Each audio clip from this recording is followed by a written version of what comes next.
ഇങ്ങനെ നിൽക്കുന്ന സമയത്ത് എൻ്റെ ബാക്കിൽ ഒരാൾ കൈ വെച്ച പോലെ എനിക്കൊരു ഫീലിംഗ്. പെട്ടെന്ന് ഒരു വ്യക്തി ചെയ്തിട്ടുള്ള വീഡിയോ കാരണം കൊണ്ട് മറ്റൊരു വ്യക്തിയുടെ ജീവിതം ഇല്ലാതായി. മരിച്ച ആൾക്ക് ആദരാഞ്ജലികൾ. പക്ഷെ എൻ്റെ വ്യക്തിപരമായിട്ടുള്ള ഒരു അഭിപ്രായം എന്ന് പറഞ്ഞാൽ, ഇങ്ങനെയുള്ള ഒരു കാരണം കൊണ്ട് അയാൾ തെറ്റുകാരൻ ആയിരുന്നില്ല എന്നുണ്ടെങ്കിൽ അയാൾക്ക് ഒരിക്കലും ആത്മഹത്യ ചെയ്യേണ്ട കാര്യമില്ലായിരുന്നു എന്നുള്ളതാണ്. മനുഷ്യന്മാരാണ്, സാഹചര്യങ്ങൾ എന്താണ് നമുക്ക് അറിയില്ല.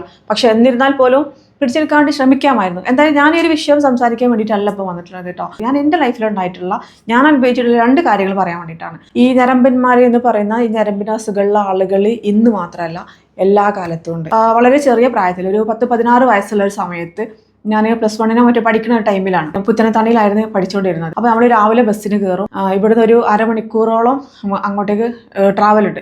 അങ്ങനെ ഒരു ദിവസം നമ്മൾ ബസ്സിന് പോയിക്കൊണ്ടിരിക്കുന്ന സമയത്ത്, നല്ല രാവിലെയാണ് അറിയാമല്ലോ, ആ സമയത്ത് ഫ്രണ്ട് ഡോറിൻ്റെ ബാക്കിലത്തെ അതായത് ഫ്രണ്ട് ഡോറിൻ്റെ ബാക്കിൽ 2ാമത്തെ സീറ്റിൽ ഇരിക്കുകയാണ്. നമ്മൾ ഇരിക്കുന്ന സമയത്ത് നമ്മൾ കാലൊക്കെ ബാക്കോട്ട് നമ്മളൊരു കംഫർട്ടിനനുസരിച്ച് നമ്മൾ ഇരിക്കുക. അപ്പോൾ അങ്ങനെ ഇരിക്കുമ്പോൾ എൻ്റെ കാലിൽ ഒരു തണുപ്പ് ഇങ്ങനെ ടച്ച് ചെയ്യുന്ന പോലെ ഒരു ഫീലിംഗ്. രാവിലെയാണ്, പക്ഷെ എന്നാലും ആ തണുപ്പല്ലാണ്ട് തന്നെ മറ്റൊരു തണുപ്പിൻ്റെ കാലുമുള്ളതുപോലെ സംശയം. അപ്പോൾ ഞാൻ കാല് മുന്നോട്ടാക്കി വെച്ചു. എന്താ സംഭവം മനസ്സിലാവണില്ല. കാല് മുന്നോട്ടാക്കി വെച്ച് ഇരുന്ന് കുറച്ച് കഴിഞ്ഞ് ആ കാര്യമൊക്കെ മറന്നുപോയി. വീണ്ടും കാലും കൈയൊക്കെ നമ്മൾ അങ്ങോട്ട് ഇങ്ങോട്ട് നീക്കുമല്ലോ. വീണ്ടും കാല് പുറകേറ്റിന് പോയി.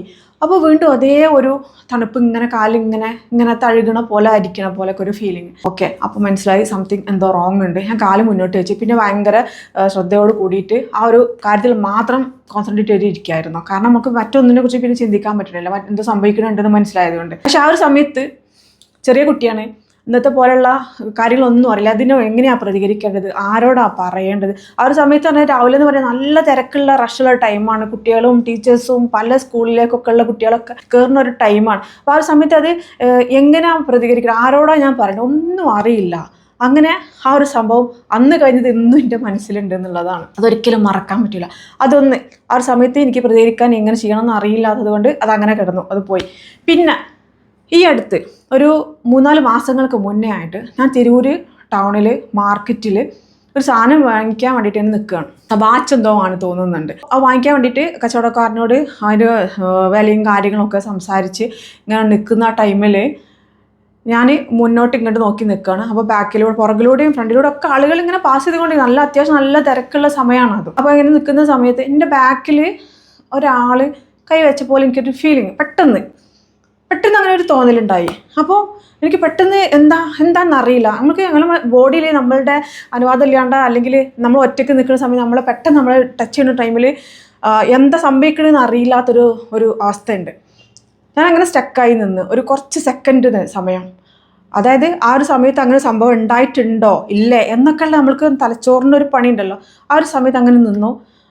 ഓക്കെ, എന്തോ സംതിങ് റോങ് ഉണ്ടായിട്ടുണ്ടെന്ന് മനസ്സിലായി. ഞാൻ തിരിഞ്ഞു നോക്കിയപ്പം ഒരു മനുഷ്യനും അത്യാവശ്യം പ്രായമുള്ള ഒരു 10-50 വയസ്സിന് മേലെ പ്രായമുള്ള ഒരാൾ ബാക്കിൽ പുറകിൽ കൈ വെച്ചിട്ട് ഇങ്ങനെ നോക്കിക്കൊണ്ട് പോകുന്നുണ്ട്. മനസ്സിലായി. ഓക്കെ, അപ്പോൾ ഞാൻ ഒന്നും നോക്കിയില്ല, ഞാൻ ഓടി, ആളെ പുറകെ ഓടി. അപ്പോൾ എന്നെ അറിയുന്ന കുറച്ച് ആൾക്കാർ അവിടെ ഉണ്ടായിരുന്നു. അപ്പോൾ ഒരാളോട് ഞാൻ ഒന്ന് വരുമെന്ന് പറഞ്ഞ ആളെ കൂട്ടി ഓടി. ഞാൻ അയാൾ തടഞ്ഞു നിർത്തി, എന്ത് പരിപാടിയാണ് നിങ്ങൾ, എന്ത് മനുഷ്യൻ, നിങ്ങൾ ആരാണ്, എന്താണ് ഇങ്ങനെയൊക്കെ ചെയ്യാൻ പാടോ, അവിടെ ഇട്ടിട്ട് ഇന്നെ കൊണ്ട് പറ്റുന്നുണ്ടെങ്കിൽ ആ ഒരു സമയത്ത് ഞാൻ കൈ വെച്ചിട്ടില്ല. അല്ലാത്ത പക്ഷത്തിൽ എനിക്ക് വേണ്ടുന്ന രീതിയിൽ പ്രതികരിച്ചിട്ടുണ്ട്. അപ്പോൾ ആ കൂട്ടത്തിൽ അവിടെ ആ സമയത്ത് ആ ഒരു സമയം കൊണ്ട് ഒരുപാട് ആളുകൾ കൂടി, അവിടെ വാങ്ങാൻ വന്നിട്ടുള്ളവരും കച്ചവടക്കാരായിട്ടുള്ള ആളുകളും ഒക്കെ കടന്നുകൂടി. അപ്പോൾ അയാൾ ഞാനല്ലേ എന്താ അങ്ങനെയൊക്കെ പറയുന്നുണ്ടെങ്കിൽ പോലും ഓക്കെ, അയാളൊന്ന് പതറിയിട്ടുണ്ട്. പിന്നെ പറയാനുള്ളത് വാണിംഗ് കൊടുത്തിട്ട് ആളെ വിട്ട് പോയി. ഞാൻ ആ ഒരു സമയത്ത് അതാണ് ചെയ്തത്. ഞാൻ അതിനങ്ങനെ പ്രതികരിച്ചത്. അതേസമയത്ത് ഞാൻ അയാളെ പിന്നാലെ ഓടിപ്പോയിട്ട് ഫോൺ ഓണാക്കി പിടിച്ചുകൊണ്ട് തിരിഞ്ഞ് നിന്നിട്ട് ഒന്നും കൂടി പിടിച്ചേ ഒന്ന് പിടിച്ചു നോക്കിയേ എന്ന് ഞാൻ പറഞ്ഞിട്ടില്ല. അങ്ങനെ ഞാൻ ചെയ്തിട്ടില്ല. എനിക്ക് അതിൻ്റെ ആവശ്യമില്ല. ഞാൻ പ്രതികരിച്ച രീതി ഇതാണ്. അതായത് നമ്മൾക്കൊരു പ്രത്യേക സമയത്ത് ഇങ്ങനെയുള്ളൊരു അനുഭവം ഉണ്ടായിട്ടുണ്ടെങ്കിൽ, ഇപ്പോഴത്തെ കാലത്ത് ഇപ്പം പണ്ടത്തെ പോലൊന്നല്ല, ഇപ്പം പ്രതികരിക്കാനുള്ള അവസരമുണ്ട്, അതിനുള്ള ആർജവം ഇന്നത്തെ ഒട്ടുമിക്ക ആൾക്കാർക്കുണ്ട്. ചെറിയ പെൺകുട്ടികൾ വരെ ഇന്ന് ഞാൻ അറിയുന്നുണ്ട്. കുട്ടികളൊക്കെ ബസ്സിൽ പോകുന്ന സമയത്ത് സേഫ്റ്റി പിന്നും കൊണ്ട് പോകുന്നുണ്ട്. അങ്ങനത്തെ സാഹചര്യം ഉണ്ട്, ഇല്ലാത്തതൊന്നുമല്ല. പിന്നെ ഞാനൊക്കെ ബസ്സിൽ കയറുന്ന ടൈമിൽ ഇതിലുള്ള കണ്ടക്ടർമാർ ഈ പറഞ്ഞ പോലെ തന്നെ ഞരമ്പ് രോഗികളായിട്ടുള്ള ആളുകളായിരിക്കാം. ഫ്രണ്ടിൽ കൂടെ, ബസ്സിൻ്റെ ഫ്രണ്ടിൻ്റെ ഡോറിൽ കൂടെ കയറും. ചിലർ ബാക്ക് കൂടെ കയറിയിട്ട് ആ തിരക്കിൻ്റെ ഉള്ളിലേക്ക് കയറിപ്പോരും. അപ്പോൾ കണ്ടക്ടർ വന്നു കഴിഞ്ഞാൽ പറയും, ഇതെന്തിനാ നിങ്ങൾ ഈ പെണ്ണുങ്ങളുടെ ഇടയിലേക്ക് ഇറങ്ങിപ്പോ, ബാക്ക് പോ എന്ന് പറഞ്ഞാൽ അയാൾ ആട്ടി വിടും ബാക്കിലേക്ക്. അങ്ങനെയൊക്കെ ഉണ്ടായിട്ടുണ്ട്, ഇപ്പോഴും ഉണ്ടാവാറുണ്ട് അങ്ങനെയുള്ള സംഭവങ്ങൾ. അപ്പോൾ പറയാനുള്ളത് ഇതാണ്, നമ്മൾക്ക് ഇങ്ങനെ ഒരു സംഭവം, ഇങ്ങനൊരു നമ്മളുടെ കൺസെൻറ്റ് ഇല്ലാതെ അല്ലെങ്കിൽ ഇങ്ങനത്തെ ഒരു മോശം അനുഭവം ഉണ്ടായിട്ടുണ്ടെങ്കിൽ ഈ മൊബൈലിൽ താങ്ങി പിടിച്ച് നിൽക്കാണ്ട് നമ്മൾക്ക് പ്രതികരിക്കാൻ പറ്റുന്നേ. അപ്പം പിന്നെ അത് ചെയ്യാം. ഞാൻ ആ ഒരു ഇൻസിഡൻറ്റിനെ അങ്ങനെയാണ് പ്രതികരിച്ചത്. എനിക്ക് അങ്ങനെ ചെയ്യാനാണ് തോന്നിയത്. മൊബൈൽ താങ്ങി പിടിച്ചിട്ട് പോയിട്ട് അയാളെ ഫേസ് എടുത്തിട്ട് വീഡിയോ എടുത്തിട്ട് നാട്ടുകാരെ കാണിക്കാൻ അങ്ങനെയൊന്നും എനിക്ക് ചെയ്യാൻ വേണ്ടി തോന്നിയില്ല. ആ ഒരു സ്റ്റിൽ മൊമെൻറ്റിൽ അതാണ് ചെയ്തിട്ടുള്ളത്. ഇപ്പോഴും ഞാൻ അങ്ങാടിയിലേക്ക് ഇറങ്ങുന്ന ടൈമിൽ, ആ ഒരു സ്ഥലത്തേക്ക് ഇറങ്ങുന്ന സമയത്ത് വളരെ വളരെ ശ്രദ്ധയോട് കൂടിയിട്ടാണ് പിന്നീട് ഞാൻ നടന്നിട്ടുള്ളത്. കാരണം പല ജാതി മനുഷ്യരിനും പല ഭാഗത്തു നിന്ന് പല രീതിയിൽ പല മോട്ടീവോട് കൂടി വരുന്ന ആൾക്കാരുണ്ടായിരിക്കും. വൈറലാവാൻ വേറെ എന്തെല്ലാം മാർഗ്ഗങ്ങളുണ്ടല്ലേ. ഇങ്ങനെ ചീപ്പ് ഷോ കാണിച്ചുകൊണ്ട് വൈറലാവാൻ ശ്രമിക്കാണ്ട് വൈറൽ ആഗ്രഹമുള്ള ആളുകൾക്ക് വളരെ നല്ല കാര്യങ്ങൾ ചെയ്തുകൊണ്ടൊക്കെ വൈറലാവാൻ സാധിക്കും.